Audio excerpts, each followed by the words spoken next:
सा दिखियाजुलि गुदि बर' थुनलाइ आफादा HSLC आनजादाव सेथि मासि आवग्रिनो हानाय फरायसाफोरखौ बरायदों।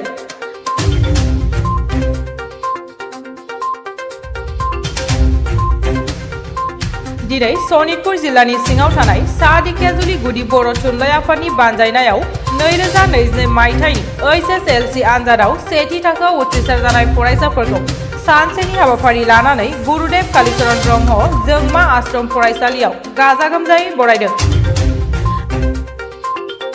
बे हाबाफारियाव फरायसाफोरजों लोगोसे गासै दिथागिरिफोरखौबो बरायनाय जादों।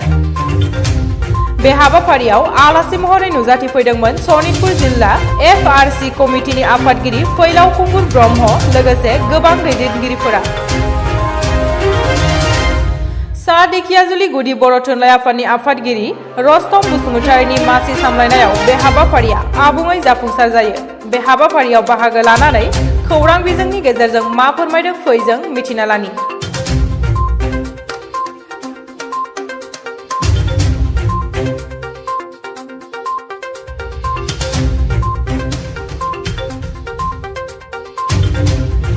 गिबियावनो रादाबगिरि बिथांनिसिम आं खावलायनाय बावग्रोबाय सा दिखियाजुलि गुदि बर' थुनलाइ आफादनि जानानै दा जोंनिया बे हाबाफारि जादों। जोंनि बे सा दिखियाजुलि गुदि बर' थुनलाइ आफादा बोसोरै गोजौ फरायसालि जोबथा आनजादनि आनजादाव सेथि थाखोआव उथ्रिनायजों लोगोसे बेयाव टप 3 मोननाय गथ'फोरखौ जों फरायनाय जायो। आरो बेजों लोगोसे बर' आयदायाव बांसिन नम्बर मोननो हानाय गथ'फोरखौ जोङो बरायो आरो बिथांमोननो रुंसारि प्रकृति दैमारि फरायसा थुलुंगा बान्था बे बान्थाखौ होनाय जायो। दा बे हाबाफारिखौ लानानै दिनैनि बे मेलखौ खुंफुंनाय जादों। नोंथांमोना दिनै बे जि बरायनाय हाबाफारिजों लोगोसे गुबुन गुबुन हाबाफारिफोर लादेरनाय जादों नामा? बेवहाय जोङो गथ'फोरखौ जोंनि बे हाबाफारियावहाय सानैसो ओनसोलनि मेलेमजिबि आलासिफोरखौ लाबोनानै माखासे सुबुरुन होनो थाखाय हांख्रायनाय लाबोनाय जादों। आरो बिथांमोना दा सुबुरुन होगोन दान्दिसे उनाव जाहाथे बिथांमोना गावसोरनि सोलोंथाइ लानायावहाय माखासे सुबुरुनखौ मोननानै दावगालांनो हायो बेखौ जोङो मिजिंथियो। दायो दिनैनि नैबे समाव नोंथांमोनहा बेसेबांसो फरायसाफोरखौ बेबायदि बरायनाय जादों? जोंनि दा बे समावहाय जोंहा गासै फरायसुला फरायसुलिया सेथि थाखोआव उथ्रिनाया गासै 40 जनमोन। जोंनि सा दिखियाजुलि गुदि बर' थुनलाइ आफादनि सिङाव थानाय आवथायाव थानाय फरायसाफोरा सेथि थाखोआव उथ्रिनायफ्रा गासै 40सामोन। बिसोरनि गेजेरावहाय सासे डिस्टिंसन मोननाय दङ आरो सा 9आ स्टार मोननाय आरो सा 54आ सेकेन्ड डिभिजन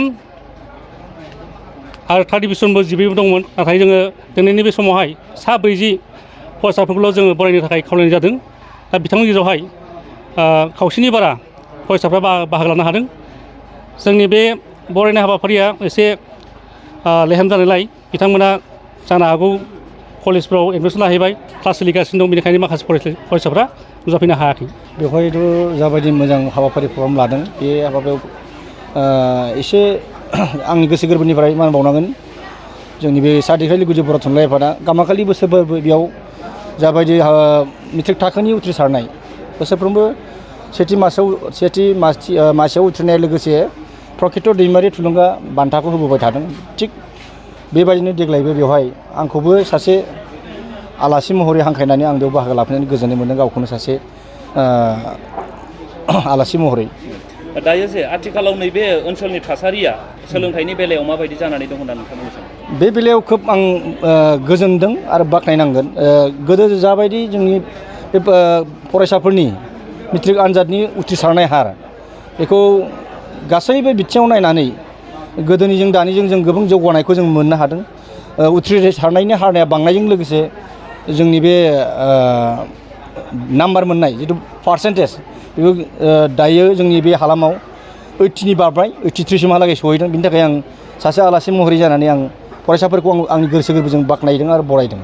नोंथांनि बायदिब्ला आथिखालाव जे फरायसाफोरा जेरैबायदि मेट्रिक आनजादखौ उथ्रिदों बेयोनो थोजासे होननानै सानदों ना आरो बेबायदि नांबावगौ होननानै नोंथाङा सानदों? बेखौथ' थोजासे होननानै बुंनो हाया। दा जेसेबां जौगाबाय दानि बे सोलोंथाइ मुगाया, जेरावहायनाखि 100आव 100 फरायसा फरायसुलिफ्रा नम्बर मोननो हानाय गोबां दंसै। जोंनि हालामावबो गैया नङा दङ। दिनैनि बे हाबाफारियावबो आं खोब गोजोनदों। सानै फरायसाफ्रा बर' आयदायाव 100आव 100 नम्बर लानानै उथ्रिसारनो हादों। थिग बेबायदिनो जोंहा बेयाव गोजोननाया सिमा थानाय नङा जेब्लासिमनाखि जोङो आसामनि बे टप 10 बेफोराव जोंनि बर' फरायसाफ्राबो जोंना जायगा आवग्रिनो हानांगोन। खोब देग्लाय 1% डिफारेन्स। हयथ' जोङो गुबुन बोसोराव फैबाय थानाय बोसोरफ्राव जोंनि फरायसा फरायसुलिफ्राबो बर' बिजोङाव फरायनानैनो बे आसामनि टपारफोरखौ आवग्रिनो हागोन बेखौ आं मिजिंथिनाय दं।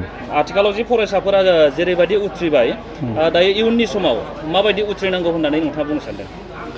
बेवहाय आंनि गोसो गोरबोआ थिनगोन जाबायदि दायो जोंनि फरायसा फरायसुलिफ्रा गावनि गोसोखौ फरायनायाव बावसोमनानै जाबायदि जौखोन्दो लानो हादों, मार्क लानो हादों, डिस्टिंसन लानो हादों, स्टार लानो हादों, थिग बेखौनो जोङो बिथा खालामनानै आरोबाव फरायसाफ्रा बेखौनो नाजाथाबनांगोन। अब्लासो गावनि बे जोंनि बे जिथु उथ्रिनायनि हार आरो लोगोसे जोंनि बे आवगिनो हानाय जायगा मासि बे टारगेटआव जों सहैनो हागोन।